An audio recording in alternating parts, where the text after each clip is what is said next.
Good morning, everyone. Welcome to the climate conversation and today's second discussion in this series of week-long discussions and conversations that we're putting together with experts around a variety of subjects on climate action. My name is Vyoma. I'm the India Clean Energy Senior Advocate at NRDC, and I'm very pleased to welcome you this morning to our series and the topic of conversation being funding the transition to a low carbon economy. Today, I'm excited to welcome you to a group of experts who will unpack the recently announced new collective quantified goal in climate finance, agreed upon at the recently concluded Baku climate talks in Azerbaijan, and what this means for the low carbon transition in India and around the world. Happy to introduce you to our three speakers this morning. The first is Avantika Goswami, Program Manager, Climate Change at the Center for Science and Environment, based in New Delhi. Avantika has an interdisciplinary background in climate and economic research, sustainability program management, and management consulting, and comes with a decade of experience across the public, private, and nonprofit sectors. Our second speaker this morning is Dhruba Purkayastha, who's Director for Growth and Institutional Advancement at the Council on Energy, Environment and Water, based in New Delhi. He has over 30 years of experience in engineering industries, credit rating, management consulting, investment banking, and international development financing, and has worked on a variety of project assignments in several Asian countries. Prior to working at the CEW, Dhruba was the India Director for the Climate Policy Initiative, working on sustainable finance and financing the energy transition. Our third speaker this morning is Jake Schmidt, Senior Strategic Director, International Climate at NRDC. Based in Washington, D.C., Jake works to address climate change at the international level and has worked at the Center for Clean Air Policy, where he directed their international efforts for several years before he was a part of NRDC. This morning's session will be moderated by Urmi Goswami, leading climate and environmental reporter and lead writer for the Economic Times. Urmi writes on issues related to the environment, climate change, energy transitions, clean energy sustainable development, and education. I'm extremely pleased to welcome our speakers and moderator this morning, as well as the audience joining virtually, and we'll hand it over to Urmi to take us through the rest of the hour. I hope you enjoy the rest of this conversation that will be focused on funding the transition to a low carbon economy. Over to you, Urmi.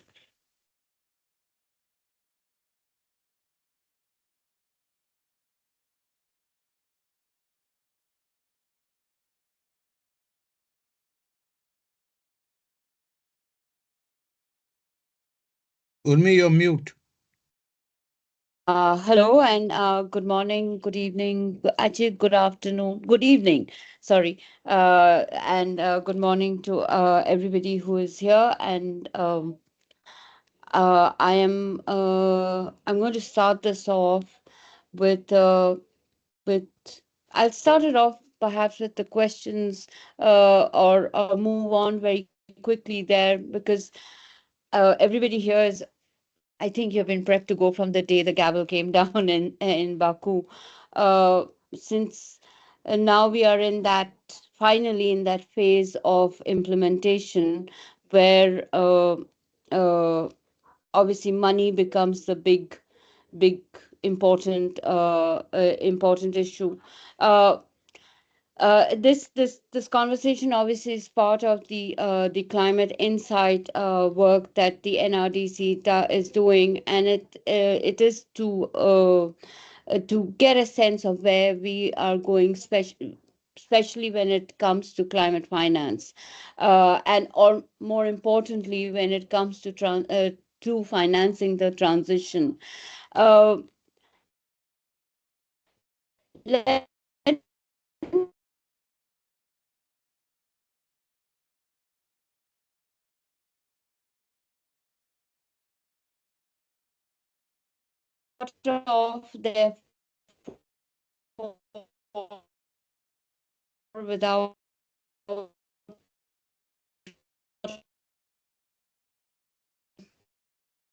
Let me start off with Avantika closely insecurity at Baku. You're on mute.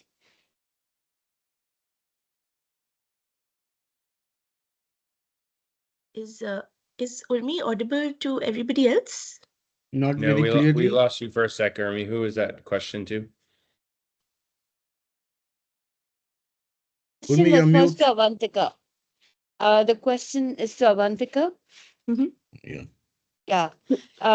Do you get the question, or do I? No, I think your voice was coming in and out. Can I ask you to repeat that very quickly, please? Yes. I was asking that what do you make of the decision, in NCQG decision that was arrived at in Baku? Yeah, thank you so much for that. And hi, everyone. Morning from New Delhi.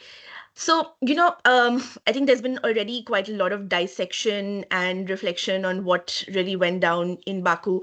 And for us, as CSE, being there for the 2 weeks, deeply involved in observing the sitting in the negotiations, engaging in closed rooms, it was definitely a huge disappointment in terms of the outcome versus what had been demanded. And I think this has been stated quite explicitly over the past few weeks. Particularly by Indian bureaucrats and by us as civil society, the chasm between what the G77 was asking for, which was $600 billion in public finance out of a total of 1.3 trillion, versus what was delivered, which is two kind of mobilization targets, 300 billion and 1.3 trillion, both of which are to be filled in by various sources. I think this is there has been there have been a lot of problems highlighted with this outcome. Um, the foremost for me, I think what's interesting and also very, very problematic is that this decision has essentially diluted any obligation on the part of developed countries. One could argue that the former target of $100 billion was also a mobilization target where some money was expected to be brought in from the private sector and other sources. But that's kind of been doubled down in this new NCQG outcome, wherein we don't really know to what extent public finance is expected to play a role, to what extent accountability can be held with country governments of developed countries. So that dilution of obligation, I think, is one of the most stark kind of aspects of this goal that are extremely problematic. Um, and that apart, the quantum itself, I mean, $300 billion. The UN's own estimates for about 90 costed NDCs was about $500 billion in scale of climate finance needs for developing countries. So 300 billion is very small compared to that. But I think zooming out for this particular conversation, there's a duality, right, in how you assess. There's the UNFCCC space, which is a multilateral space among the few of its kind, and then there's the outside world and the rest of the world. And we engage in the UNFCCC because that's where all countries have a voice, the smallest nations have a vote, and there's consensus-based decision making. So a lot of the politics plays out over there. A lot of the implementation happens in the outside world and in domestic national economies and in the private sector as well.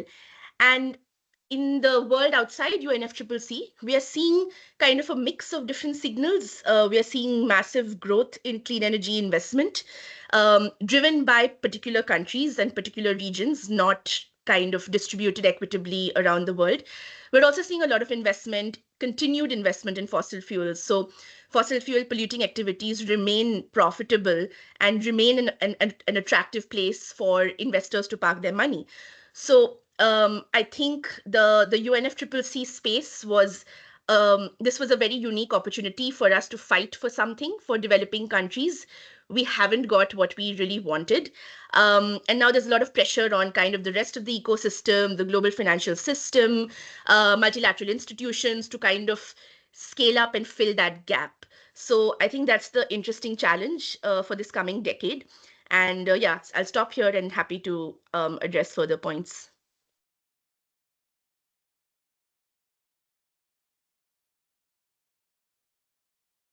Thank you for that, Avantika. And I think just taking a leaf from what you said about the developing country position and just sort of their expectations and what was unmet towards the end of Baku, I'm just going to pivot to Jake and try to get a sense from you about what the final NCQG decision really means, not only for how the multilateral process has set up the signal for climate finance up until 2035, but also that figure of 1.3 trillion, which was which was something that that the developing countries galvanized around and which found its way into the text as something that countries and parties would focus on from Baku to Belem. So, just trying to understand your sense of, whether and how Baku really met with the expectations that were hinging around this new climate finance goal. So over to you, Jake, for your impressions. Great, thanks. And yes, good morning, I guess almost afternoon. Yeah, so I'm Jake Schmidt with NRDC. Nice to see everyone. A couple of reflections. Obviously, mixed feelings. I think we always come out of COPs with both pluses and minuses. This was always going to be a very hard negotiation. Finance has always been one of 2-3 of the trickiest issues in a climate negotiation, dating back all the way to the early days, but definitely through the Copenhagen Agreement and even in Paris. And part of the reason we were at this moment is because countries couldn't sort of agree at that time in the Paris Agreement to what that kind of next round of the climate finance target will be. I think a couple of things as we sort of think about this is, clearly the 300 billion is the floor, right? It says at least, and we had obviously hoped and tried to get more, but it's a negotiation and it's often very difficult. And I think there is a pathway to at least the 300 billion and beyond. We've done an estimate of what you can get from each of these toolkits. And there's headwinds against each of them, but I think there's a pathway where you scale the MDBs, you continue to scale the bilateral finance, and you can get to 300 billion or beyond. And I think the or beyond is the key sort of piece that will be an intense part of the negotiation as we go into Belem and clearly beyond. And so there's tools. So the COP outcome sets a pathway and a process to try to figure out how can you continue to scale up finance, look at bringing in extra effort from the multilateral development banks, continue to scale up bilateral finance, but also start to tap in to some of these so-called innovative finance tracks that people have been discussing for years. So there's proposals that have been floating since 2009 and beyond to basically do things like, can you tax business class travelers, and take some of the resources from that tax and use that to support developing countries? Can you put a fee on international shipping, which is an unregulated sector under the climate conventions, to bring in some resources? Can you start to tap into some of the fossil fuel industries' massive profits and begin to tax them and take some of those profits? So I think what we are likely to see and hopefully we'll see is a sort of floor of the 300 billion. And as I said, I think there's a pathway to get there. It's not unrealistic, especially given the kind of headwinds that a number of countries had to factor in. But then we can sort of roll up our sleeves, both in terms of how do we scale that finance, but then how do we get the money moving on the ground through these institutions so that we can drive some of the innovations and investments that we need. And the good news is on that front is, despite our progress on, climate not being as aggressive as possible, when a country builds its energy needs right now, it doesn't have to rely upon fossil fuels. It's cost competitive in a lot of cases. So we can think about how do we bring some of this finance, not to pay for the entirety of the energy system, but to provide some of that kind of risk assistance or some of the other pieces to bring down the cost of capital, because it still is too high in a number of developing countries, right? If you're Kenyan, you go to the market and you have to pay 14% interest rate, it makes it very hard to meet your energy needs with that stuff. So can you take this little bit of public finance and help to do some innovative tools that I know Dhruba and others have been sort of working on for a number of years to sort of help find that sort of sweet spot. So I'd say Baku is a mixed bag, but clearly sets the kind of expectations and focus of how we need to continue to scale finance in the coming years and as we get into 2030 and beyond.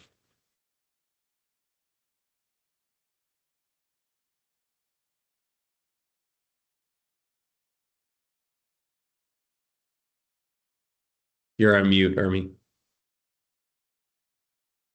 Sorry.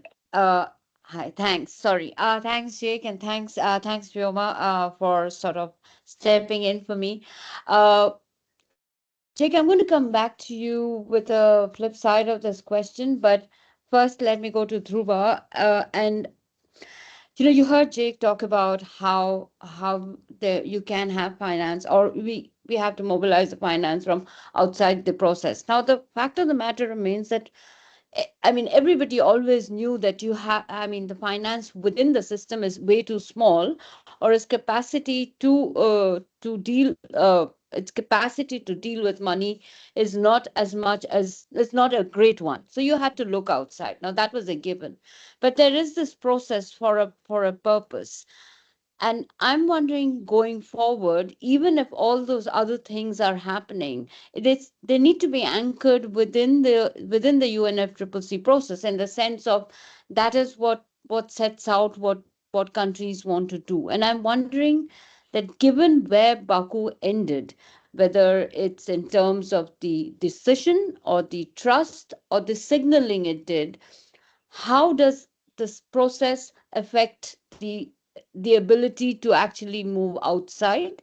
And what does the process where we left it do for actually getting countries to transition? So the will and the finance, if you can address those two ends. And I'll come back to you, Jake, with the same questions once Dhruba is done. Good morning, good afternoon, evening, and thanks, Urmi. Yeah, let me break this up in the context of this session as funding low carbon transition in India, for India. So there's one part of this. But the larger part of, let me start with the India issue and then go back to the larger part. Irrespective of whether and kind of align with what Jake said, that this is done and dusted. If some part of this is public finance, that may still be possible to leverage commercial finance from outside the system. Coming back to the India story, frankly, this outcome of NCQG is irrelevant to India. It has always been irrelevant to India. So for India, it doesn't matter whether it is, because no contribution to investments in climate, whatever has happened. If you look at India's NDC, NDCs initially have been met 3 years before time. So even if you look at an NDC number, it was supposed to be some 160 billion per year required as per India's documentation. Now, when we track finance, it's not that much for sure. But the contribution of international climate finance to Indian renewable energy investments is negligible. Going ahead, also, it will remain insignificant as far as public finance is concerned. And for private commercial capital, India will emerge as the most attractive. So for me, it is a question of how capital finds its way to invest into India because there is no other alternative for capital to go to. Right. So that is But one part of it. Second but you part. know, Dhruba, if I can just sort of interrupt you here, the reason why I was asking in terms of the process is because it India, if we leave it at the way sort of tackle you're talking about, then it's basically not just India. There's 197 or the two almost 200 parties doing what they want to do at Hmm. their pace. The reason you have the process is the pace, right? Now, that is the linkage that I was looking at, is that what where we left it in Baku, what does it say for the pace? If India tomorrow decides that, look, I'm going to do all coal and develop, there's very little, Hmm. beyond. Hmm. So No, so that, I'm that not that that's a very questioning where the larger money question. comes. No, no. I'm not questioning where the money comes Look, from. I agree with you that, yeah, okay. reports that you have worked on before Please. very, very clearly say that most of the money has to be internal. So I mean, we have to raise Hmm. it domestically, and not it won't come out from. It is unlikely to come from that process, but the process has signals, right? And I'm wondering if you can connect that, because we are talking about a transition Uh, which is happening yeah, at yeah. a global there's a global scale. Sorry to interrupt you, Right. but So I think no, no. We've had these discussions. now I've lost you. Okay, he froze. I mean, his screen froze. He didn't. Mm, does, yeah, yeah. Does finance increase the pace for all countries for that matter? We'll come to that. But the more importantly, yeah, I kind of agree that the signals for the G77 countries in terms of whether concessional finance will force climate action, yeah, there may have been a setback to it from the NCQG dimensions.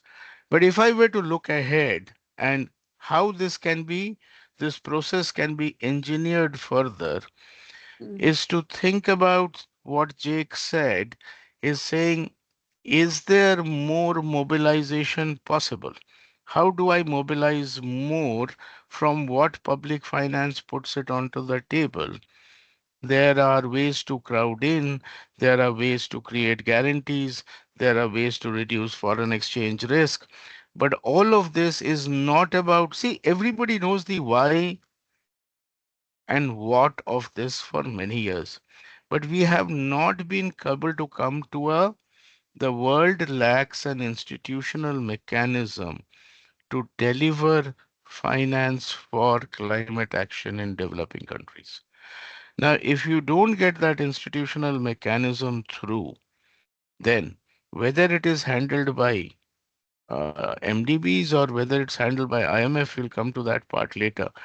But what we do not see is the is a mechanism, is an institution, is a commitment to form. Let me, for want of any better word, call it World Global Green Bank. Whatever you want to call it, that's not the point. Point is we don't have it in us in the overall international financial architecture needs a reform. And right. that reform comprises the following. One, there has to be increased MDB lending for climate. It cannot be reclassification with a climate lens. A. Second, what it requires is you will have to ex ante mobilize private capital and not count it after you have done the intervention.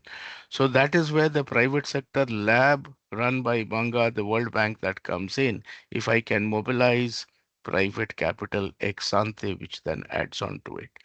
Third, you need to reduce the cost of capital in developing countries because for climate in developing countries, as I think Jake again alluded to it, saying is very high. So therefore, how does this multilateral international financial architecture handle these three things. It's not that it is not known. It's not that nothing new is coming out of COP, some number is coming out.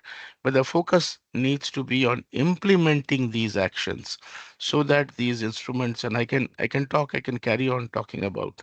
You can Okay. recirculate SDRs in IMF, respective countries. I'll just add to the Tobin's tax. He alluded to making tax on business class. Yeah, I'll extend that further to say that why don't you tax large speculative transactions, which has been a long-standing economics theory called Tobin's tax, and that can add some money into it, which is which is to the pool. There can be many more ways. You can recirculate excess SDRs which have been there with the OECD countries, just recirculating that through a resilience and sustainability trust, which is already on. So there are various mechanisms by which this can be done. It is a question of intent. It is a question of lack of institution to make it happen. All I was talking to is for India, it does not matter because the finance flows for India is insignificant. Thanks. Right. Yeah. No, no. I'm with you on that one. Because especially in the Indian context, it's different. That's why, I mean, basically, as I understand it from the both of you, is there are two parts to this. One is, of course, the money that moves through from outside of the system, and of course the signals that come from the inside, but also in terms of the transition, there is stuff that countries themselves decide to do, and the other which comes again from the process, which pushes you to do or move at a certain speed. And I presume, Avantika, if I can throw this, sort of ask you this question, given that what you have heard from Jake and what you have heard from Dhruba, yes, money is money has to be generated from outside the system.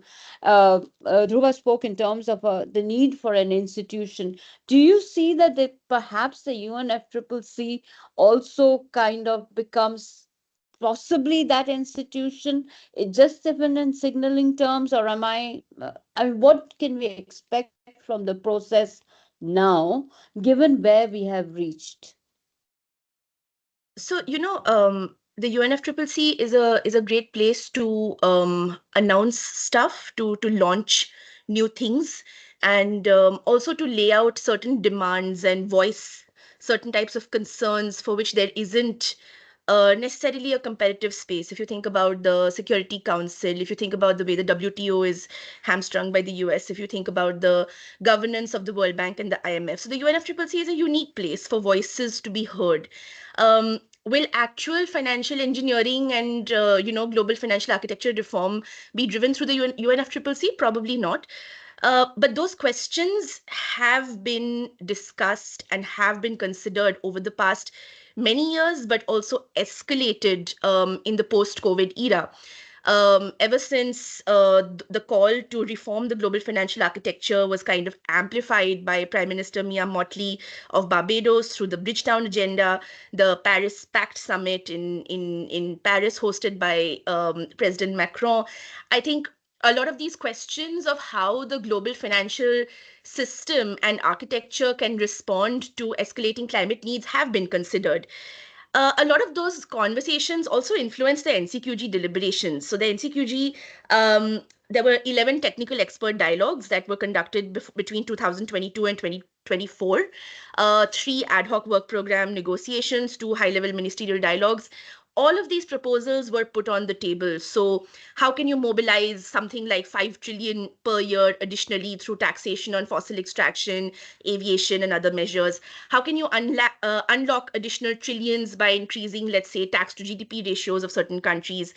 Um, Even proposals like rechanneling SDRs to certain MDBs were discussed. All of this has been talked about. The political feasibility of some of these has to be inquired. For example, if you talk about innovative instruments, the proposal to rechannel SDRs to the AFDB was rejected by the European Central Bank. So there's politics that plays a role in a lot of these innovative financial engineering proposals. The work was put in, as far as we are concerned, before the NCQG, to then arrive at some sort of a framework in Baku, some sort of a specific set of principles where you have X amount for grant-based finance, X amount for highly concessional finance, a suitable quantum. There was this opportunity to kind of put in place this framework of demands that the G77 was really asking for. And that's the opportunity that's been lost. And we're now kind of free floating back to this open set of proposals through, whatever they're calling this, the Baku to Belém roadmap. I want to talk a little bit about the Baku to Belém roadmap that has been spun by a lot of groups as being something very optimistic. And no doubt it offers a little bit of hope, perhaps. But the context in which that was proposed, and I'm going to tell you this from inside the negotiation rooms to a certain extent, it was a deadlock breaking proposal. There was a point at which the G77 brought their demand down to $500 billion. Developed countries were not moving. A small coalition of countries, including Latin American countries like Colombia and a few island countries, as well as I think LDCs and the African group, put together this Baku to Belém roadmap to kind of say, give us this 1.3 trillion headline commitment, and we'll work with you over the coming months to scale up the 1.3 trillion through all of these other sources. Now, in my view, this was completely kicking the can down the road. I understand why this played a role in that crucial moment of the negotiations to ease the tension and sort of facilitate some path forward. But all of the work that's expected to go into the Baku to Belém roadmap, all the conversations I just mentioned about SDRs and fossil fuel taxes and all of that, it's already happened. This was the time to win some sort of an outcome to then put all that into immediate operation. So we're kind of back to the drawing board now, and we are kind of grasping at all of these different straws for, where private capital will be mobilized from and what taxes can be placed on some very tough political constituencies. You think the shipping sector and the aviation sector and the financial transaction tax wouldn't have been operational now after like 20 years of those being proposed. There's some very tough political constituencies in those sectors that are closely guarding their profitability. So it's a bit uncertain at this point. The last point I want to make, this question of private capital mobilization, from a pragmatic point of view, we need to bring in the trillions of dollars sitting with asset managers, sitting with the private sector, no doubt, into climate action. But the scale and pace of the change that's needed, we are depending blindly on the private sector to kind of play this role. And that's very, very uncertain for developing countries. As Dhruba mentioned, for India, we're in a much better position. We are able to attract foreign capital. We are able to, our cost of capital is slightly lower than, let's say, what Kenya and certain African countries face. But there's a lot of vulnerable countries out there who are absolutely desperate for money right now. And to expect the private sector to rush in and fund infrastructure projects in these countries with a climate lens, in an era and a scenario where that has not materialized. The data clearly shows private finance mobilization for infrastructure and climate in developing countries has been massively underwhelming. We're leaving them open to all of that chance and uncertainty. And that's what is concerning for us, essentially, that lack of predictability, lack of accountability. Who holds the private sector accountable? Who holds investors accountable? So, yeah. Yeah, thanks, Avantika.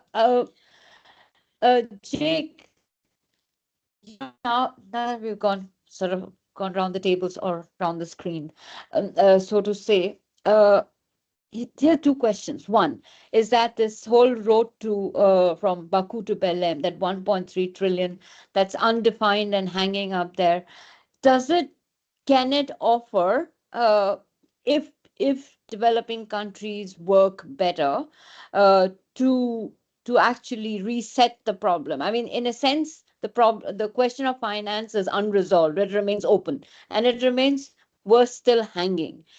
Can Belém be actually the moment Baku should have been? Therefore, doing both, restoring importance or faith in the process and returning it to where it should be.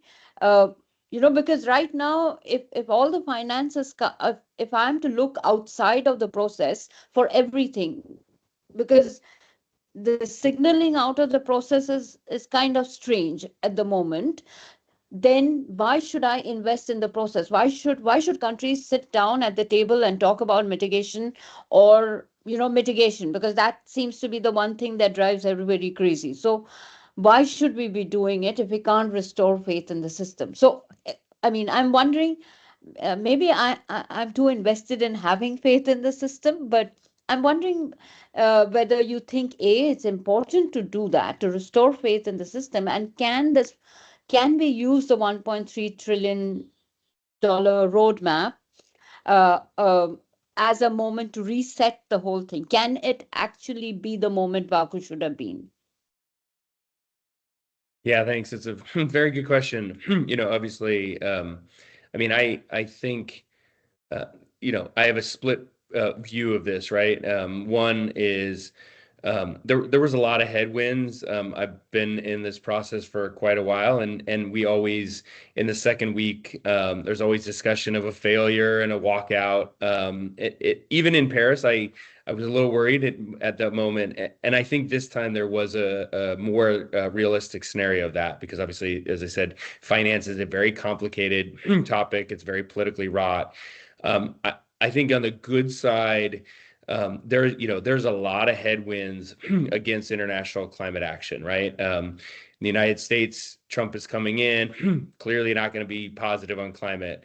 We've lost a lot of leadership in European countries. They're complicated.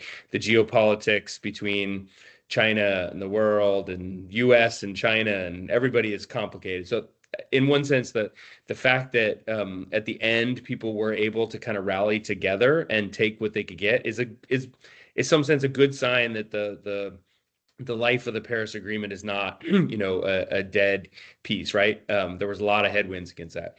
But second, as you said, it was, it left the outcome and the process to get to the outcome at the end left a lot of bad taste in people's mouth. I think the fact that the Azuris, I know they're trying to spin this as developed countries didn't put numbers on the table, but they're the COP presidency. They could have put a proposal on the table much earlier in the process, and it still might have left people unhappy at the end, right? We almost always, it's the nature of the beast. People are never completely happy in these processes. So it was a weird process. The good news is, I think we, for the climate finance, have at least a floor and a pathway to keep, attention kind of focused on how do we scale it. And then I think it will be, I think the Brazilians are going to have to spend a little bit of time this year, probably more than they anticipated, in rebuilding that trust, pulling people along and seeing if they can start to move forward some tangible actions to deliver on the 1.3 trillion. I don't expect that we'll get to, like a year later, we're not going to all of a sudden have found $1 trillion. But I think if you can start to show, here's some new things that are starting to move. Here's some ways that we're starting to build some new finance trust. Can we start to deal with the debt issues? Can we continue to move on lowering the cost of capital for folks? I think there's a chance. The one piece that from a substance standpoint, we were a bit disappointed and surprised we didn't get an outcome. I think there was a possibility to get a clear commitment to increase the adaptation finance. So there was a goal to double the adaptation finance. Technically, it expires in 2025, and I think it's unfortunate we kind of left that on the table. I think it got sort of on the cutting room floor accidentally, that nobody was really pushing it, and in the end, the priority. But I think there's a chance maybe that the Brazilians can kind of bring that back up, because that is going to Avantika's point, right? That is, for a lot of developing countries, for a lot of the least developed countries, the most vulnerable countries, adaptation is a hard thing for the private sector to play in. It's a place that's kind of on their front piece. And so I think if we can get some movement on adaptation finance, it will be a piece of helping to build that, rebuild that trust. But it's a complicated, and I will say it's not going to be an easy year, right? The geopolitical headwinds are probably not going to be much easier this year than they were this year, and so I think it's going to be incumbent upon all of us that are climate supporters, and that includes the world, to continue to find ways to push back against those, because otherwise the alternative is more death and destruction, more heat waves, more climate vulnerable people, and we can't afford that. So we have to find some ways to at least find the way to continue progress, and then continue to fight for the more and better stuff the next year and the next week and the next day as we go forward. Thanks, Jake. Dhruba, I know that you will have to be To running drop off, out but here. Yeah. yeah, just but very quickly, Mm-hmm. given what we have been sort of talking about, I'm wondering where do you see the India's role, not just for itself. India wants to be or says it is the voice of the global South. This is literally the moment in which it needs to redesign itself to be that, to have a more also given where everything is, the US will not is most likely not to be in the Paris Mm-hmm. Agreement, but it will continue to play a outsized role in other places. So how, what do you see as India's place, and what should India be doing next to actually get this conversation moving, not just talking, but implementing? Right. Thanks. It's a great question, Urmi. Let's now leave this, it's water under the bridge, and let's see what can be done with it. Point number one, the 1.3 trillion is the requirement of investment in low carbon transition globally. Where it comes from, it can come from private, it can come from public. So let's assume this is the requirement that has been put out by Energy Transition Commission, and that number was on in the last COP2. So this is the developing world needs to invest 1.3 trillion in renewable energy and storage and transition, all of it. That's the broad number we are working with. Of the 300 trillion, if I were to assume and go back on the 100, and this conversation you and I have had earlier, even if it is 100 billion of public finance put on the table from OECD, that can also achieve a lot. That can achieve 5 times, 7 times, leverage that capital. If India can lead this process of championing, well, it's US expected to drop out, you there, we do not know in this China plus one world, and so on. If India can lead the process of getting this institutional action through, at one end of saying, how does this get mobilized? Does it then issue bonds? Does it do debt for climate swaps? I'm leaving adaptation aside here right now because adaptation is often much more of a local problem and there's a loss and damage issue and a lot of other issues here. If this institutional, and I'm repeating this, we lack an institution here. You go to one institution, go to another institution. I agree with Avantika and many points that mean they have been around for ages. They do not happen. They will not happen. So let's look at a new institutional, global institutional mechanism, whether you call it global guarantee mechanism or a global green bank or whatever you want to call it. We need an institution which addresses this. Is there a possibility for India to lead that? And I'm not too sure. It may be a BRICS initiative if possible, but then we have another geopolitical issues on the other side. So I can't get my head around, but there is a need for a leadership here, a geopolitical political leadership to pick up this 300 number. And let's remember the 100 is embedded within that. Even with that 100, a lot of commitment, a lot of leveraging, lot of getting the GFAN's 200 trillion, which is sitting on their balance sheets, can be sort of redirected towards investing as long as you can protect their risks from not getting appropriated in many developing and low income countries. That's the political risk to be protected against. Can MIGA do it? Yeah, possible. So that's the space, and there is a lacuna there, and that lacuna can be filled in by India's political leadership, yes, in order to kind of take this forward. Yeah, thanks.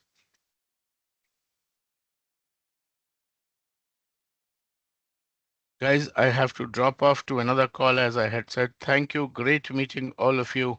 Look forward to being in touch. Thank you.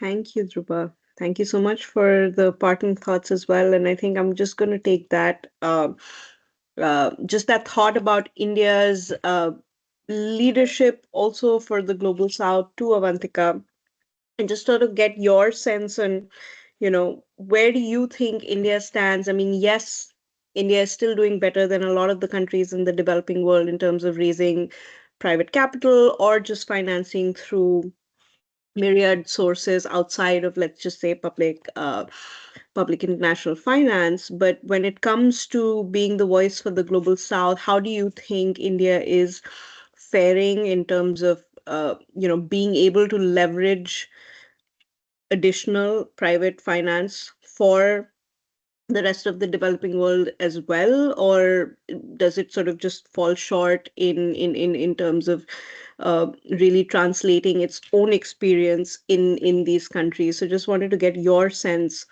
on just looking forward, what financing and what India's role in sort of financing the low carbon transition would mean in the rest of the developing world that it's trying to champion this cause for. Yeah, I mean, I'll try my best to share some quick thoughts on that. But I think for India, first of all, we need to decarbonize our own domestic economy. And we're a very small historical contributor, but now in our own domestic self-interest, in the interest of harnessing various co-benefits, we need to think about sectoral mitigation in a very, very structured way. And we're already on our way to doing that to some extent. Particularly on clean energy, we've made some great strides, but there's still a long way to go. I think CPI's latest landscape of green finance report for India shows that once again we're raising most of the climate funding domestically, over 80%. And even multilaterally, there have been a couple of big World Bank projects announced recently for clean energy, but there isn't a lot of international public finance coming in. So a lot of it India is raising domestically, and also speaking, I guess, looking to attract further private investment. I think some big questions going forward for India in its decarbonization journey is how it can successfully attract funding for the less mature sectors, which are as crucial. Let's say industrial decarbonization, let's say decarbonizing freight transport on a larger scale. I think these are some of the sectors. So if you think about renewable energy and electric mobility, there's a lot of kind of activity there from an investment perspective. But many other sectors of the economy, agricultural emissions are a big question, because there are huge elements of equity, justice, and the question of communities and farmer communities involved over there. So we have to approach these questions very carefully, and there's still a long way to go in kind of achieving the scale of funding needed to decarbonize all of the critical sectors. From the perspective of the larger global south, the global south is, I think, as I've been trying to say for many months, is not a monolith. The G77 is not a monolith and has massive differences. The BRICS is not a monolith, which is why the BRICS, in certain points of time, makes unified statements and does present a united front, but they have wide divergences within themselves. And are not the most coordinated group, and this is possibly a lost opportunity at the moment, or it's a gap that needs to be filled at the moment, as Dhruba alluded to as well.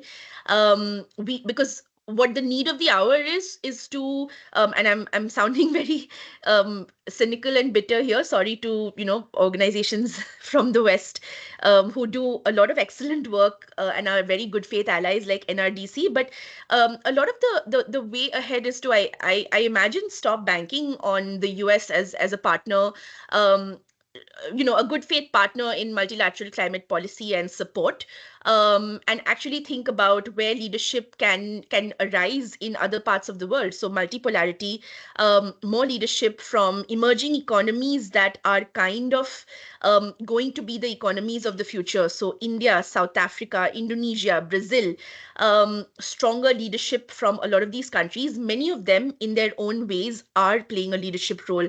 South Africa with its voice on unilateral trade measures, Brazil with its whole conversation on international taxation and the role of the dollar.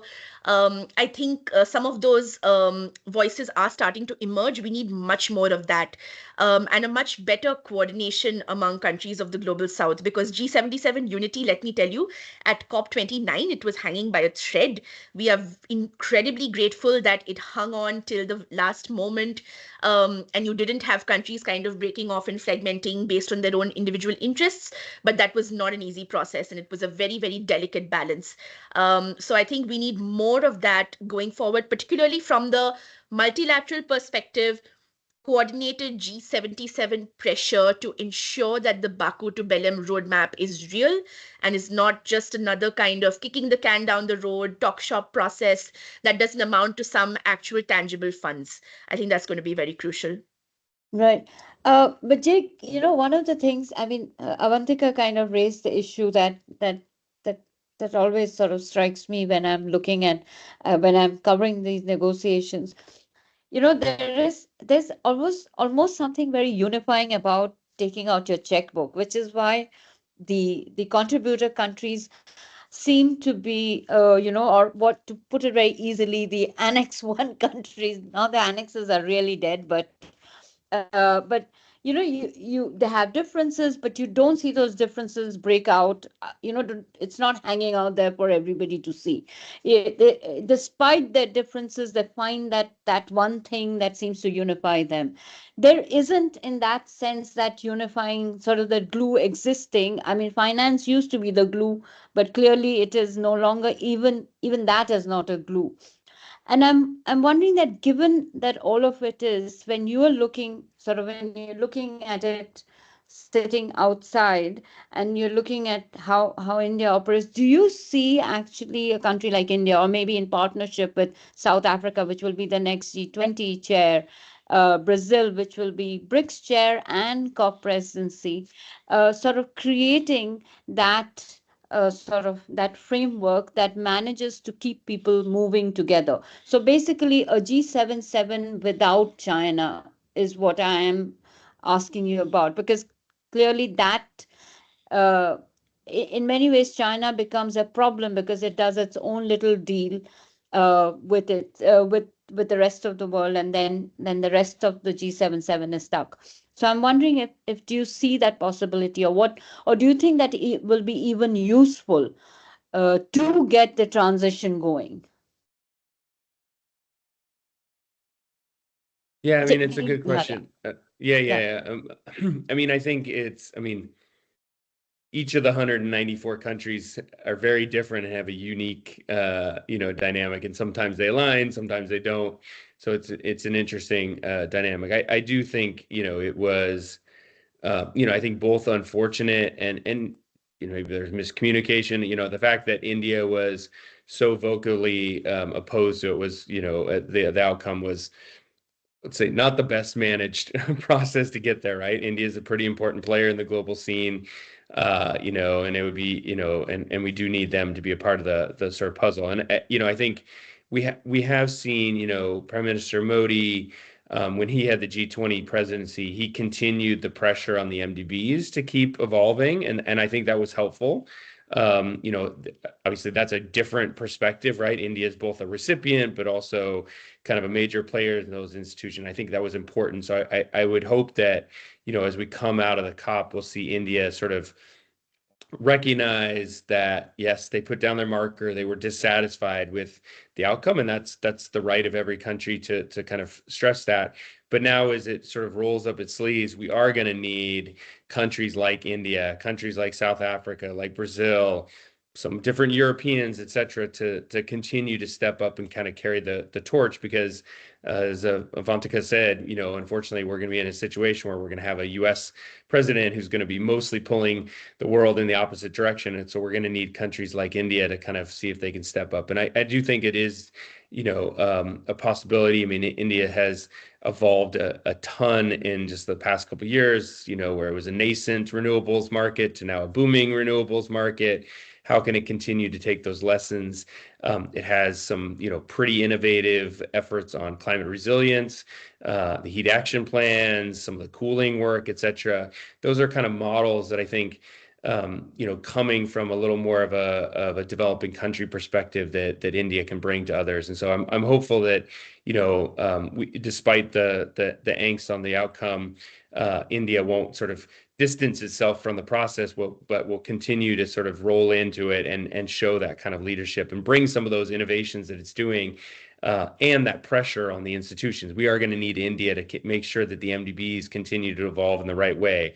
Their voice is powerful. We are going to need them to continue to push on the debt issue because it's a major problem for the most vulnerable countries when they can't pay for healthcare and education, let alone climate, because they're so in debt. And so I think it's an opportunity for India and others to continue to lead. And so I hope that India will see that despite its kind of angst at the final outcome.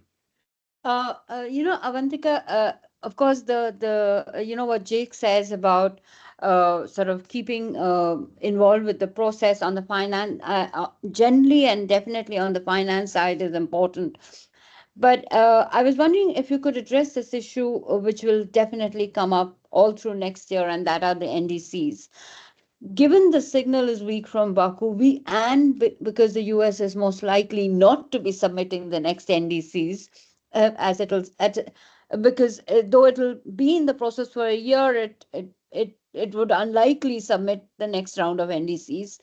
What do you see?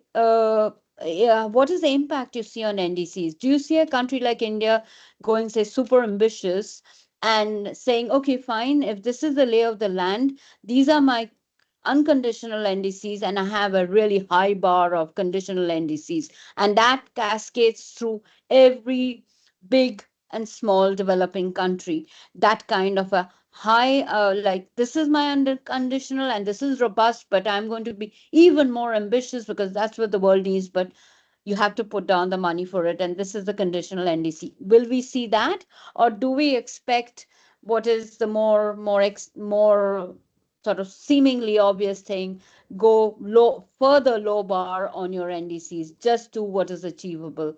I mean, I would like both of you, starting with Avantika, but then Jake, I would like you to step in once she's done. Yeah, I think politically and morally speaking, what you should see from developing countries is kind of or what you may see from developing countries is just an absolute inability to take on stricter targets in the absence of adequate finance coming in. I mean, that's the natural order for things. You have countries who are facing a crushing external debt burden, India not being one of them. But there's a sovereign debt crisis that's plaguing a number of countries in the developing world. You have multiple competing developmental priorities plus climate-induced losses and damages. So the natural order of things would be for, in fact, the poorest countries to just put their hands up and say, look, if the money hasn't been put on the table, this is it. We're not you want climate ambition in the absence of financial support ambition. That's just not feasible unless you want us to sacrifice health and nutrition and all of the other priorities. So I think it's a very tough road ahead for the low-income countries, least developed countries, small island states. There wasn't much finance committed earlier. There isn't much finance committed now. So I'm not sure if things have necessarily improved, but what's becoming worse is climate impacts and everything else. A more nuanced discussion that's being had on NDCs, though, at this point is this whole perspective on NDCs being drafted as investment plans, essentially, which we think is quite interesting. There's a number of different kind of elements in the global infrastructure to the governance infrastructure to make all of this happen. There's a proposal to kind of develop country platforms where countries, in fact, Brazil has come up with its own country platform a few months ago, where they've put their top line target of their NDC 53% or something. I'll check the exact numbers, and then kind of put a list of projects that they feel should be funded and will contribute towards the achievement of that NDC.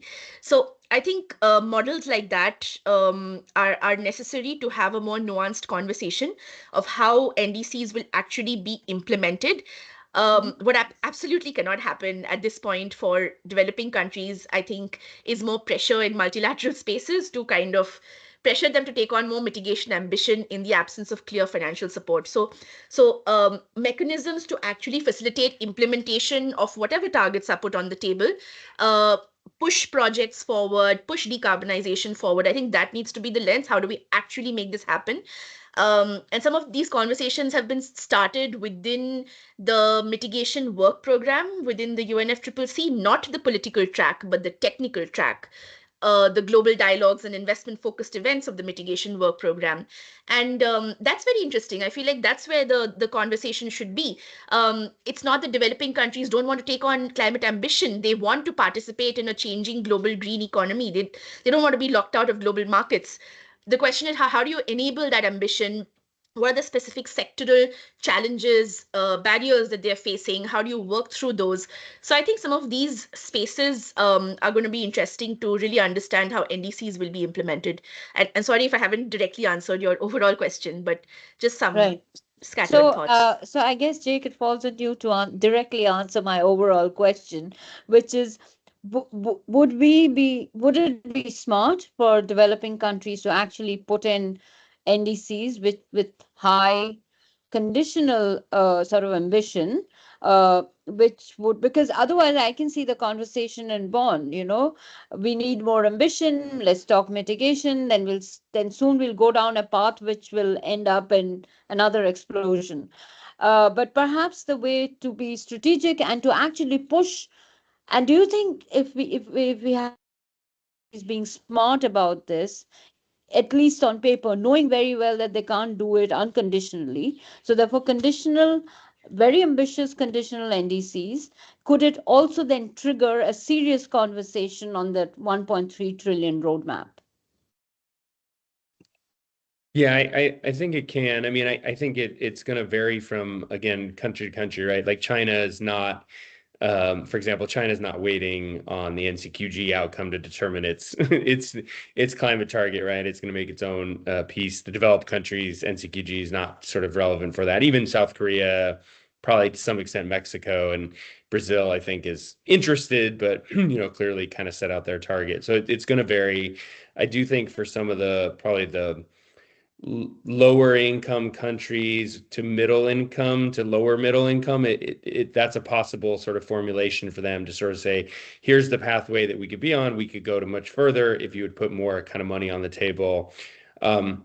But I do think it would be unfortunate, and I'm going to try to be optimistic, if that's the outcome that we ultimately have across all the world, because the reality of, I think more and more with the national, the NDCs, the nationally determined targets, is countries are realizing more and more, hopefully, that it's in their own self-interest to deal with this challenge. It helps them alleviate poverty, helps them deal with sustainable development challenges and some of those. And so the unfortunate situation would be if everybody said, I'm only going to do so much, I can't do more, because the reality is the only people that suffer in that is the most vulnerable people in the world, the poorest in the world. And that's sort of like a shooting ourselves in the foot kind of piece. And so I do hope that, we'll sort of be able to build that kind of upward mechanism where we do recognize the reality that some countries are going to be limited in their capacity to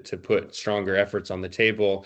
But if that's the outcome that we get from some of the big players, unfortunately, I think we will kiss 2 degrees Celsius goodbye, let alone 1.5. And so I'm hopeful that countries will, put their best foot forward. But I'm not delusional in believing that in this geopolitics, we're going to get all the best outcomes on these targets in the next, 6 to 9 months. So we're going to have to iterate and keep getting more.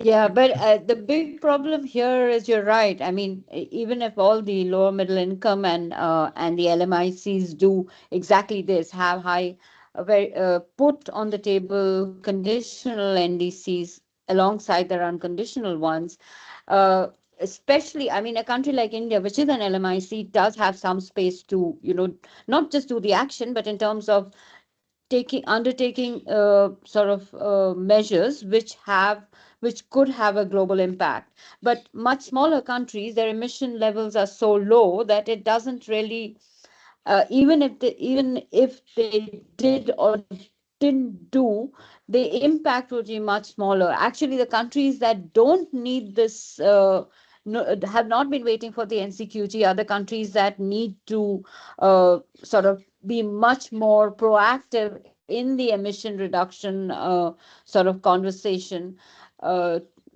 to actually get something going. But yes, you're right. I suppose it's going to be a bit of another crazy year in Climate Land or UNFCCC.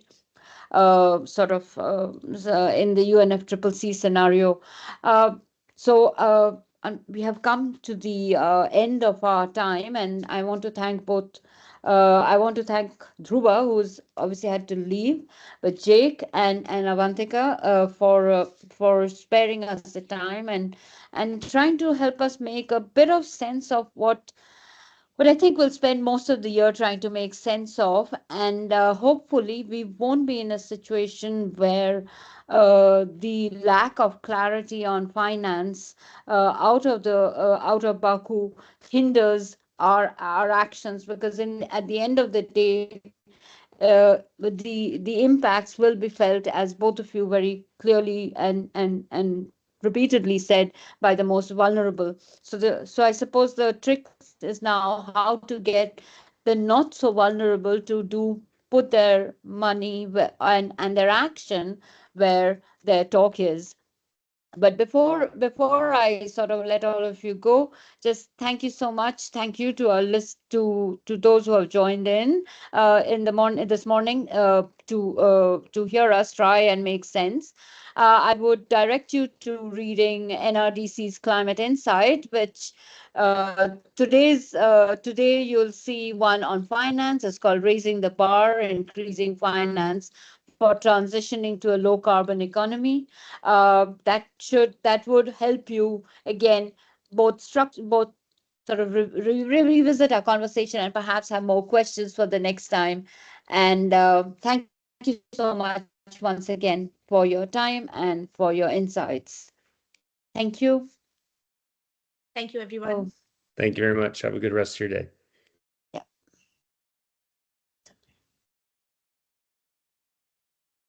Leave.